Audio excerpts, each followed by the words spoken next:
In this section of AP Chemistry Equilibrium, we're going to be calculating the equilibrium constant, K. Calculating K using the initial reactant concentration.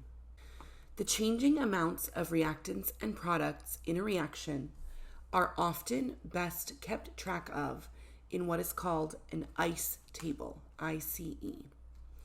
An ICE table is constructed by creating 3 rows for initial concentration, I, so initial concentration I, which you see down here, change in concentration C,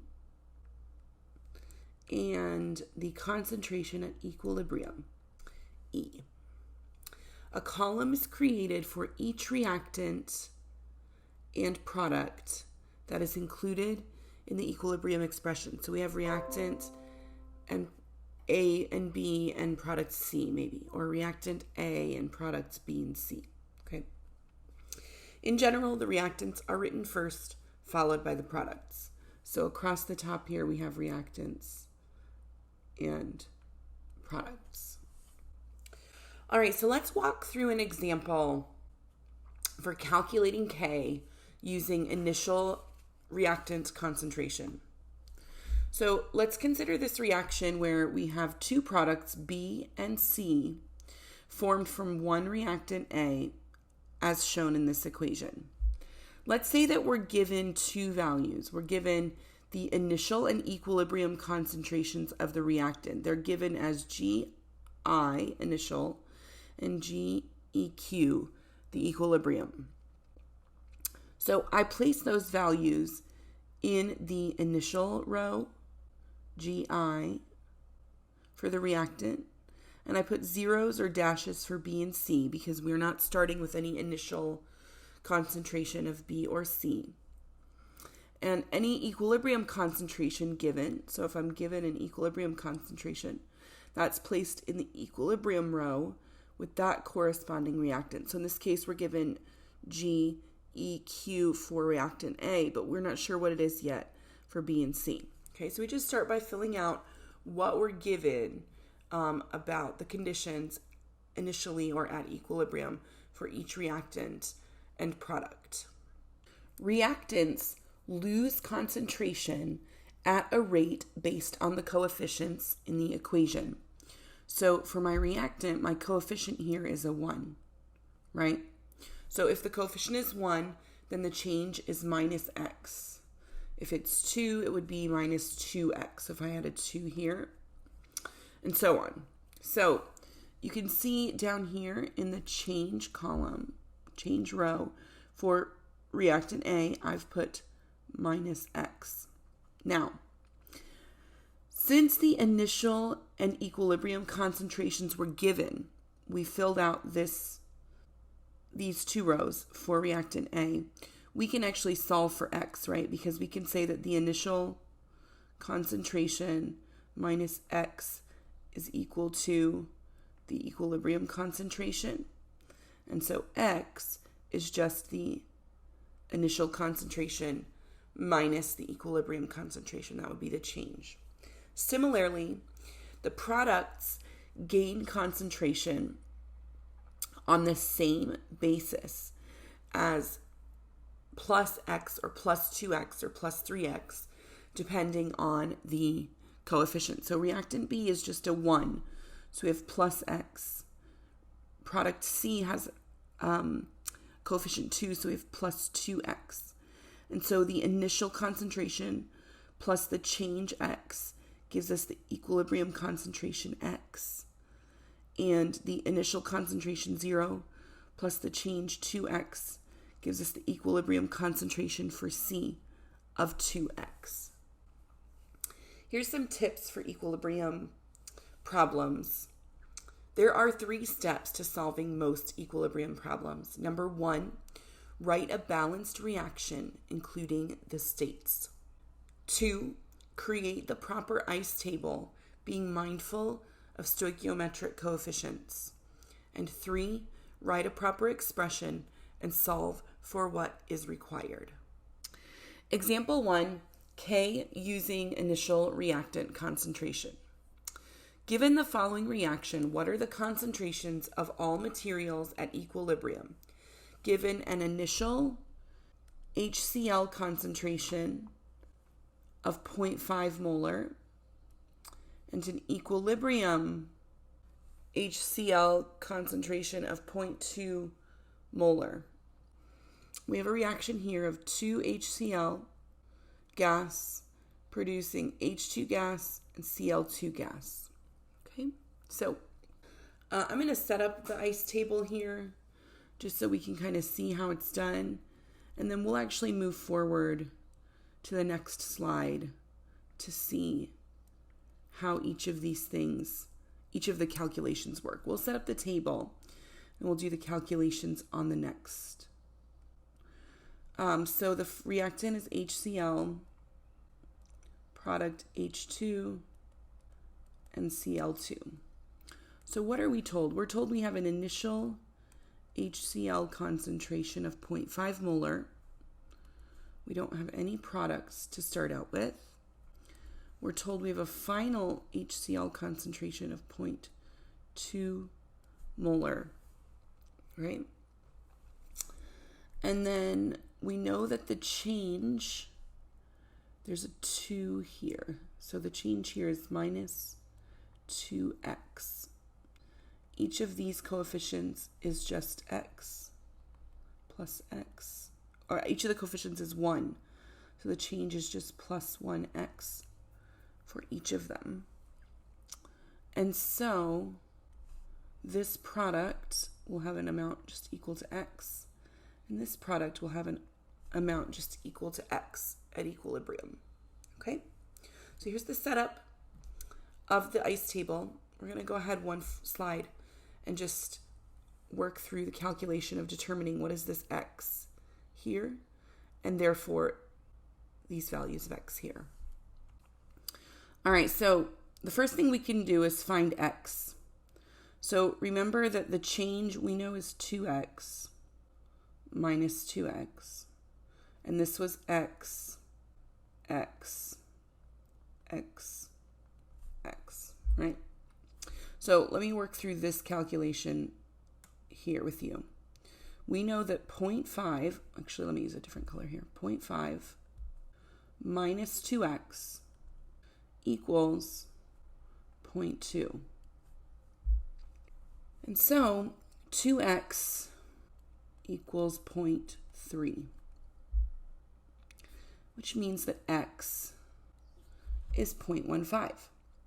And so in the previous slide where we set up the ice table, every place where we had x now, because the coefficients of H2 and Cl2 are both 1, their change would just be equal to x, or 0.15, which now allows us to fill in the chart. So the equilibrium concentrations for each of the substances, HCl is 0.2, H2 is 0.15, Cl2 is 0.15. Now, a follow-up question to this will often be to find the equilibrium constant K. In this question, we were just asked to find the concentrations, not the actual equilibrium constant, but we could, right? You know how to write an equilibrium expression. In this place, we have all gases. So H2 times Cl2, and then HCl squared, right? And then we just substitute each of these values and solve for K if we're asked to. Example 2, equilibrium pressures. Given that there are initially 0.2 atmospheres of HCl, what would be the pressure of all gases at equilibrium given the reaction below and the value provided for Kp? So let's create our ice table. Okay. So the initial pressure of HCl is given as 0.2 atmospheres. The change for the HCl is 2, so minus 2x. So the equilibrium pressure is 0.2 minus 2x. Now, each of the products have initial partial pressures of 0. So the change would be plus x and plus x because the coefficients are 1. So our equilibrium pressure will just be 0 plus x, which is just x. 0 plus x, just x. Okay. So just to summarize, first put the given information into the ice chart. We see that in blue. There's our initial pressure of HCl. And then use the coefficients to create formulas for the missing information in terms of x. So the pressure of HCl will change by an amount of 2x.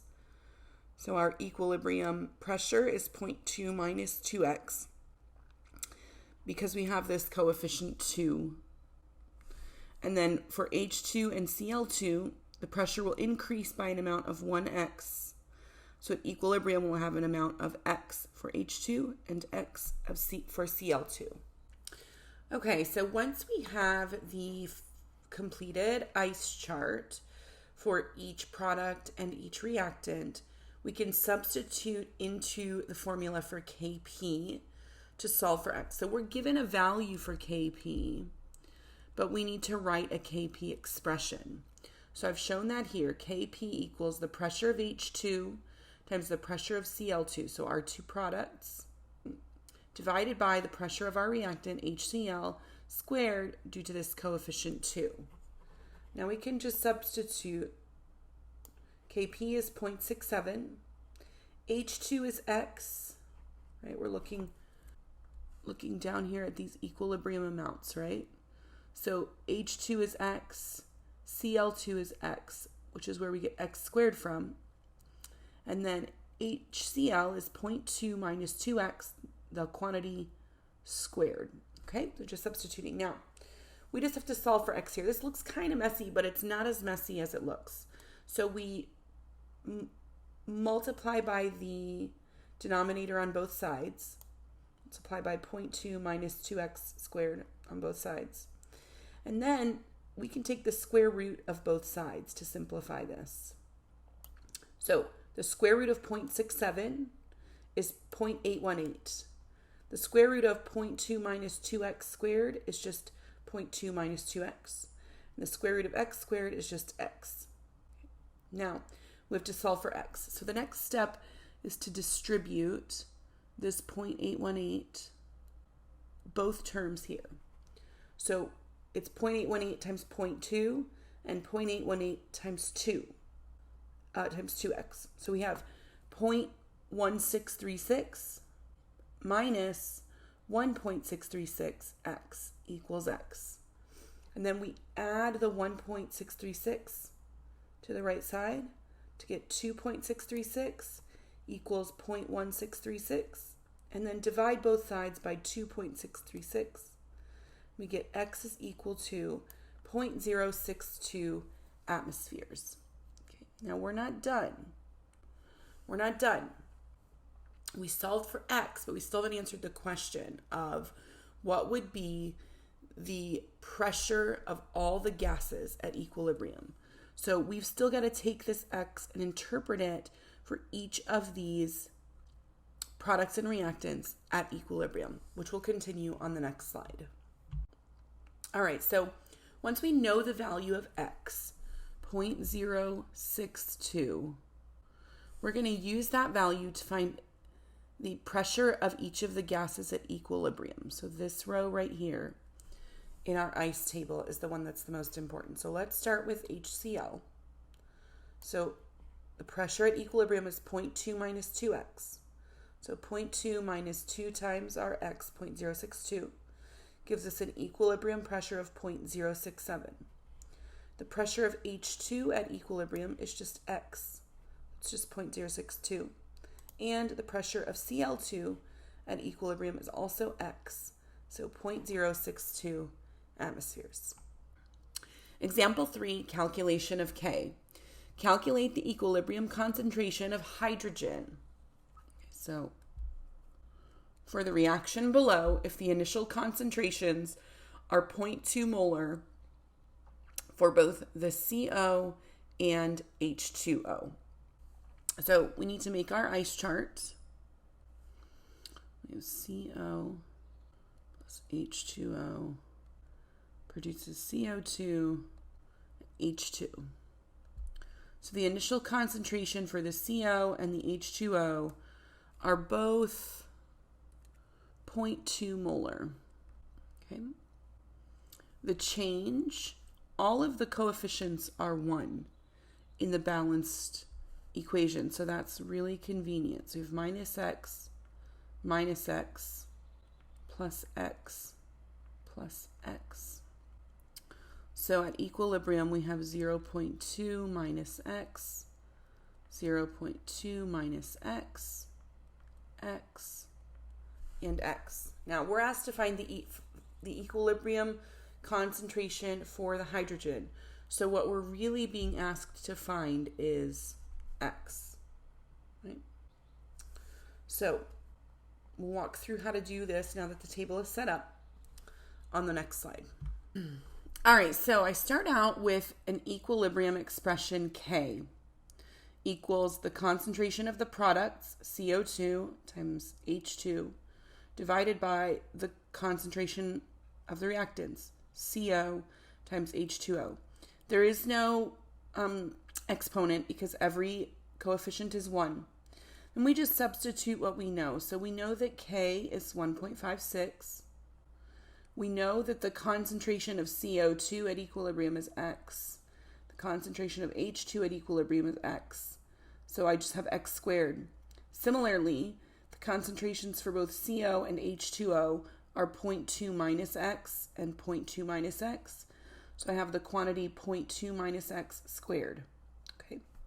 Now, again, it looks kind of messy. It's not too bad. We just have to simplify and solve for X. So the way we do that is we take the square root of both sides of this equation. So the square root of 1.56 is 1.25. The square root of x squared is x. The square root of this quantity 0.2 minus x squared is just the quantity 0.2 minus x. Multiply both sides by 0.2 minus x. Distribute the 1.25 to both terms. 1.25 times 0.2 is 0.25. Minus, distribute 1.25x, add 1.25x, and I just flipped it so I could have my x on the left. 1.25 plus 1 is 2.25x equals 0.25. 0.25 divided by 2.25 gives us an x of 0.111. And that answers the question. Calculate the equilibrium concentration of hydrogen. The equilibrium concentration for hydrogen is X. So at equilibrium, the concentration of hydrogen gas H2 is 0.11 molar. Example 4, calculation of K. What is the value of Kp for the reaction below, given that the initial pressures of methane and oxygen were 0.4 atmospheres and the equilibrium pressure of carbon dioxide was 0.1 atmospheres. So let's first, we're looking for Kp. We are given initial pressures of methane and oxygen, and we're given equilibrium pressure of carbon dioxide. So let's set up our ice table. So we have pressure of CH4, pressure of O2, pressure of CO2, pressure of H2O. So the pressures for methane and oxygen were 0.4. The change for the CH4 will just be minus X, because we have a coefficient of 1. For the O2 will be minus 2X. For the CO2 will be plus X. And for the H2O will be plus 2x. And then we also know that the equilibrium pressure of carbon dioxide is 0.1 atmospheres. So at equilibrium, we have 0.1. So at equilibrium for CH4, we have 0.4 minus x. For O2, 0.4 minus 2x. For CO2, it would be 0 plus X. So this is X, which equals 0.1 atmosphere. For H2, we have 2X. So before we go ahead to review the next slides, what's going to be our next steps? We need to write a Kp expression. And we conveniently have the value of X. So we can now solve for H2O pressure, O2 pressure, and CH4 pressure, given the value of X, and then substitute those values into the Kp expression. So that'll be our next steps. All right, so the given information that we talked through on the previous slide is shown in blue. Initial concentrations of our two reactants and our equilibrium concentration of our CO2. So next we'll fill in the chart with the formulas with the variable X. The first step has been taken, indicating that the concentration of CO2 gas has increased by plus X, given the coefficient of 1. So this ICE table should match the one that we created 2 slides back. Initial concentration given for CH4.4 minus some change X is our equilibrium pressure.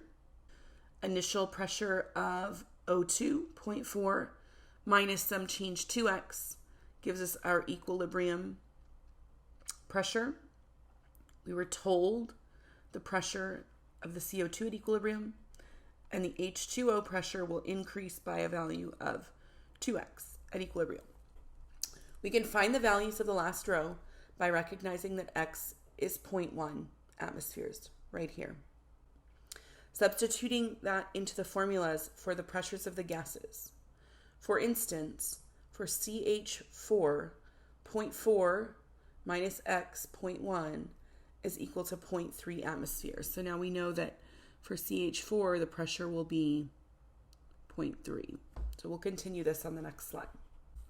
So you can see I've solved for each equilibrium pressure using 0.1 as my value of X. So 0.4 minus 0.1 is 0.3. 0.4 minus 2 times 0.1, or 0.2, is 0.2. CO2 is given as 0.1, and 2 times 0.1 is just 0.2. So we now have all of our equilibrium pressures, and we can solve for Kp. So start by writing a Kp expression. Pressure of CO2 multiplied by pressure of H2O squared. That's our products, CO2 and H2O. Divided by the reactants, the pressure of CH4 times the pressure of O2 squared. Okay. And we're just substituting values. So for CO2, 0.1. For H2O, 0.2, and then we need to square it. For CH4, 0.3. And for O2, 0.2. And then, of course, we need to square it. And we get a Kp value of 0.33. Okay, so let's work through a practice AP equilibrium free response example. So it's parts A and B. I'm going to break it up and do part A first and then part B. So at elevated temperatures, SbCl5 gas decomposes into SbCl3 gas and Cl2 gas as shown by the following equation. So we have our reaction there and it's balanced. Part A, an 89.7 gram sample of SbCl5 with a molecular weight of 299.0 is placed in an evacuated 15.0 liter container at 182 degrees Celsius. So number 1, or part 1 here, what is the concentration in moles per liter of SbCl5 in the container before any decomposition occurs? So concentration, we're just looking for moles per liter. So we're told that the container has a volume of 15 liters. We just need to find the moles, and we know that we have an 89.7 gram sample and that it has a molecular weight or a molar mass of 299 grams per mole. So that gives us 0.3 moles in 15 liters, all right? And that is a concentration of 0.020 moles per liter. Okay, 0.020. All right, part 2. So this is part 1. Part 2, what is the pressure in atmospheres of SbCl5 in the container before any decomposition occurs? So we can use our ideal gas law, PV equals nRT, to find P. So nRT over V. Moles we just found 0.3 moles. R 0.0821, and just remember that's liter atmosphere per mole Kelvin. So we'll have a pressure in atmospheres, which is what we're asked for.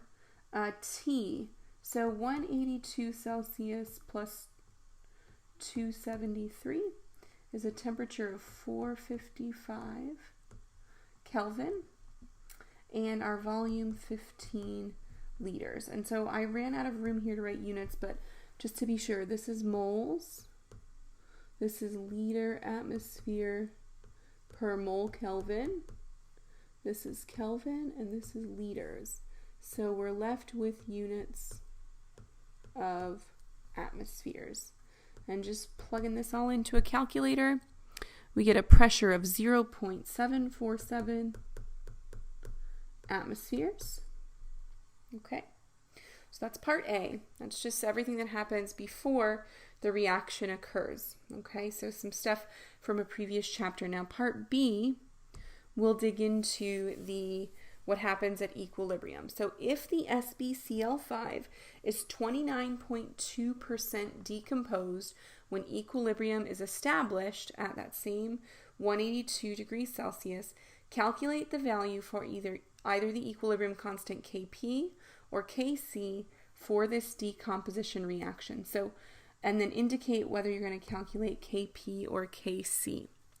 So I'm going to find Kc since we already know the initial concentration from A part 1, although we could use the initial pressure in A part 2 if we wanted. But I'm going to make an ice table. So I have SbCl5, SbCl3, and Cl2. And so initial concentration is 0.02 molar and no products. The change here will be minus some x plus some x here and plus some x here. And we're actually told the amount of equilibrium. It's 29.2% less than the original amount. So it's 0.0200 minus 29.2, so 29%, 0.292 times 0.0200. Okay, that'll give me my equilibrium amount, which is 0.0142. Okay, and also this is my minus x, right? If you look at that equation there, 0.0200 minus x.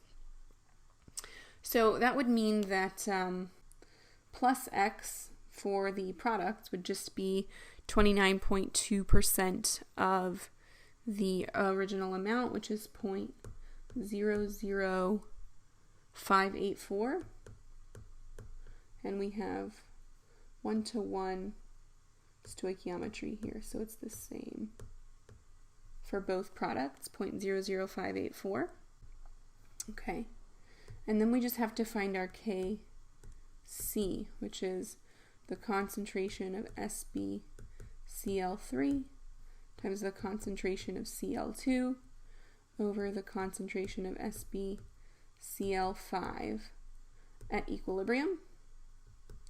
So it's 0.00584 squared divided by 0.0142. In a calculator, we get Kc equals 2.4 times 10 to the minus 3. Okay, and then just a summary of the answer key. Here's our initial concentration, our initial pressure, and our Kc value.